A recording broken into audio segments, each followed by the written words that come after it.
Hello everybody, we are the Happy Pets, Happy People following the Pets for Life program. My name is Javier, this is Melanie, Jacob, Alyx, and Katie. And so, show of hands, who in here owns a pet or knows somebody that owns a pet? So, many of you may not know all the benefits of owning a pet, obviously. And in a study they did in the UK, they found that in a study they conducted with owning a pet campaign, they saw that there were many benefits. There was an increase in socialism for the pet owners. Also, there was also an increase in physical activity, a decrease in self-centeredness, and also they found that people were going out and exercising with their pets, so they were being more active. And with that, we see that also the power of empathy. This is an article published on the Huffington Post regarding the power of empathy using these pets, and especially using dogs in this scenario. They saw that in a correction facility, they implemented dogs on the adolescents that were in the correction facility, and they saw that with the power of empathy that the pets gave to them, they were able to go out to society and integrate better into society because of that empathy. And they seeing that empathy and guarding that, there was a decrease in self-centeredness and self-acting behaviors with that empathy that pets gave them. And with that, we see that 1 in 6 Americans right now are living in poverty, and 60% of those Americans at least have one pet. So with that, we see that we need to implement and have these pets, but we want everybody to have that social interaction with the pets. That way they can have that empathy back into society for a better society in general. And Melanie will explain to you our problem. So our main problem that we want to help is that low-income households want pets and want the benefits of having a pet but can't afford it. So we see this endless cycle of adopting a pet, realizing that they can't afford it, and then giving that pet up. And we've talked to Missy Mosby from It Takes a Village, and she agrees with this cycle and says it is happening, and it's even affecting their shelters by overpopulating, which could then lead to euthanasia. Happy Pets, Happy People target low-income families who may need help with caring for their pet. HPHP will go door to door to establish a community presence and to build relationships with those families. We contacted a rescue in St. Louis, and they have been very successful in their own similar programs, spaying and neutering over tens of thousands of animals within the past few years. So promoting this will help decrease overpopulation in the animal shelters. We think Evansville will be a great place to start just because of the number of potential volunteers here. Evansville is a college town, so there are plenty of sororities, fraternities, and other organizations that use volunteer hours.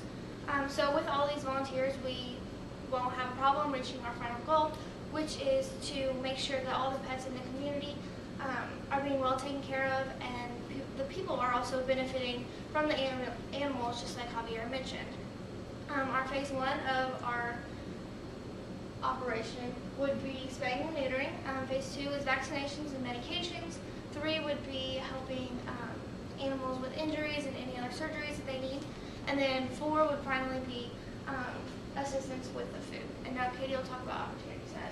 Our primary target customers are the humane societies. There are only 3 humane societies in Evansville. Happy Pets, Happy People will help these humane societies from becoming overpopulated.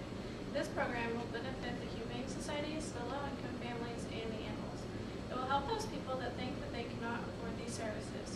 The average cost to own a pet for the first year is roughly $1,200. Every year after that is between $500 and $1,000. The poverty rate in Evansville in 2017 was 21.7%. So we have chosen 2 zip codes in Evansville to focus on. We have chosen these zip codes based on demographics, education, and employment. The total population for these 2 zip codes is approximately 10,700. So everybody in these 2 zip codes will be able to use the Happy Pets, Happy People services. And based on the Pets for Life toolkit, we have used a formula that shows that we'll be helping approximately 12,000 animals. And now Melanie will be talking about what is being done now. So what is being done now with the cost is pet health insurance, which is hard to get approved of because they don't cover pre-existing conditions, the age if they're too old, and also certain breeds. So even if you were to get approved, it's $60 to $100 a month, and they only cover about 70% of that bill, so you'd still have a bill to pay. And payment plans and care credit is just putting you in debt or more in debt than you already are in, and crowdfunding and grant options it's just a long waiting process that you could eventually not even get any money at all. And so Happy Pets, Happy People will bring in that value by giving these services for free, and so that their pets can be taken care of and they don't have to pay anything. So taking a look at our business model canvas, as Alyx mentioned, we're going to be implementing multiple phases to our program. The first phase is spaying and neutering, and our key partners there will be veterinarians and PetSmart charities. We talked to a couple of local vets, and they said they would be willing to give anonymous donations. The PetSmart charities, we talked to them, and they would, or they have grants that they give out, and one of them gives you the ability to purchase a van, and we would take that van around these 2 zip codes that Katie mentioned, and fill it with medical supplies and spay and neuter the animals in that area. And Javier will discuss the cost structure. Okay, so if you can follow with me, the cost for our 6 to 12 months, for one of the main costs would be our maintenance for the vehicle, and also fundraising, because with these fundraising events that we'll have, we'll also be sponsoring our services. That way, you know, people get to know our services and go to our location would be at the It Takes a Village, so they would be able to go at It Takes a Village and sign up for the services when we take that van around and offer that service of the spay and neutering.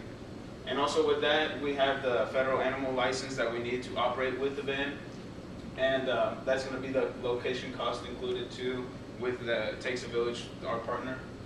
And some of the technology cost would be towards having a phone number for us, for our services, our business, website, and laptops as well. So that'd be a total around $12,500. And with that, we have our revenue that we see that PetSmart Charities is there with that van that they'll supply to us, filled with medical supplies to perform our services. And that we have, which would cost up to $180,000. But since we would apply for that grant and receive that van, and then we could do our services. But with that, we also have our private donors, and the city of Evansville also has a budget for spay and neuter, so we would perform our services and receive that money from them. And with the vets, they would come and do their services for free, but like Jacob said, it's going to be anonymous. They would like to stay anonymous. And we see that 8 hours a month, because we would have that event once a month, which would be a total of $3,400 each time.